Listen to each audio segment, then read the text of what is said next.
ሰላም ጤና ይስጥልን። ይህ የውሎ ኢትዮጵያ የሰኔ 26 ቀን 2018 ዓ.ም የምሽት አጫጭር ዜና ጥንቅር ነው። ከዜናው ጋር እኔ በረከት ሳምሶን ነኝ። እስከ ዜናው ማብቂያ አብራችሁን ሁኑ። በመጀመሪያም አርዕስተ ዜናን እናስቀድም። በመጀመሪያም ከሀገር ውስጥ ዜናዎቻችን መካከል የጠቅላይ ሚኒስትሩ መልእክት የምንመለከት ይሆናል።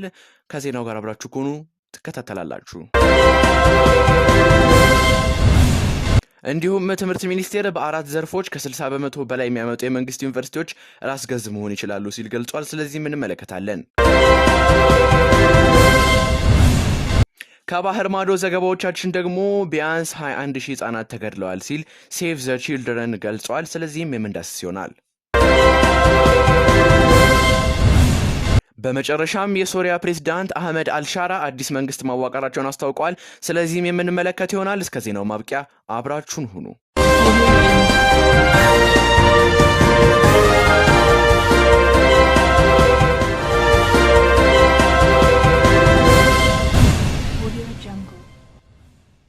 በመጀመሪያም ተመልካቾቻችን ጠቅላይ ሚኒስትር ዶክተር አብይ አህመድ በአርባ ምንጭ ከተማ የኮሪደር ልማት ፕሮጀክት ላይ ባደረጉት ጉብኝት ይህንን መልእክት አስተላልፈዋል።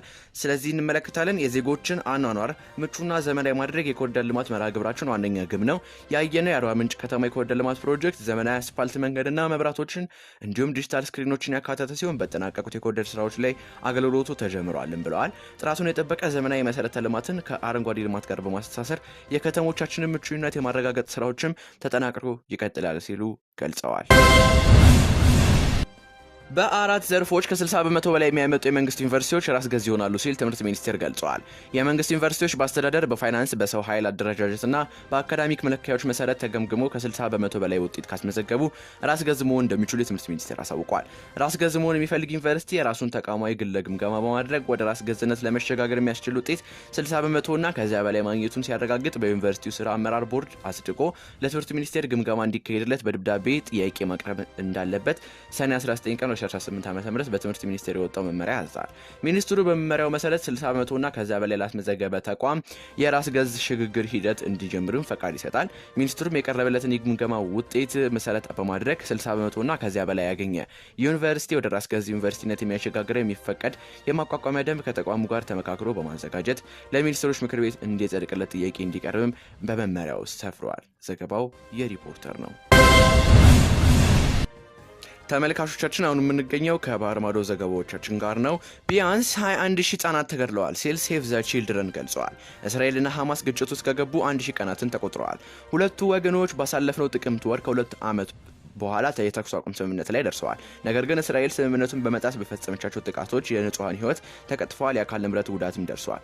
ሴቭ ዘ ቺልድረን ባወጣው ሪፖርት የጦርነቱ ገፈት ቀማሾች ህጻናት መሆናቸውንም ጠቁሟል። ቢያንስ 21,000 ህጻናት መገደላቸውን የተቋሙ አሃዛዊ መረጃዎችም ያመላክታሉ። ከ800,000 በላይ ወይም በ80% የሚሆኑት የጋዛ ህጻናት ደግሞ ተፈናቅለዋልም ተብሏል። 7,000 በላይ ህጻናት ከቤተሰቦቻቸው መለያየታቸው የተገለጸ ሲሆን ወደ 625,000 የሚደርሱ ለትምህርት የደረሱ ህጻናት በትምህርት ገበታቸው ለመራቅም ተገደዋል።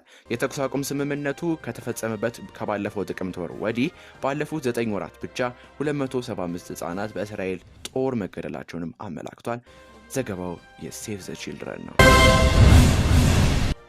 የሶሪያ ፕሬዝዳንት አህመድ አልሻራ አዲስ መንግስት ማዋቀራቸውን አስታወቁ። ፕሬዝዳንት አልሻራ የቀድሞ ፕሬዝዳንት በሽር አልአሳድ በኃይል ከተወገደ በኋላ የመጀመሪያው ፓርላማ መመስረቱንም ገልጸዋል።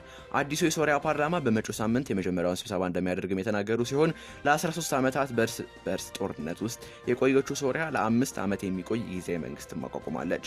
አዲሱ የሶሪያ መንግስት ሀገሪቱ ወደ ተረጋጋ መንግስት ያደረገችው ሰላማዊ እርምጃ ተደርጎ እንደሚወሰድም ባለሙያዎች ገልጸዋል። ዘገባው የኮሪያ ሄራልድ። ተመልካቾቻችን ለዛሬ ያዝናቸው ልዩ የውሎ ኢትዮጵያ የሰኔ 26 ቀን 2018 ዓ.ም የምሽት አጫጭር ዜና ጥንቅር ይህንን ይመስል ነበር። ከዜናው ጋር እኔ በረከት ሳምሶን ነበርኩኝ። የደቦል ዜና ፕላስ የቴሌግራም ቻናልን በመቀላቀል ሰፊ ዜና ጥንቅር ያገኙ። በሌሎች ዜናዎች እስከምንገናኝ ሰላም።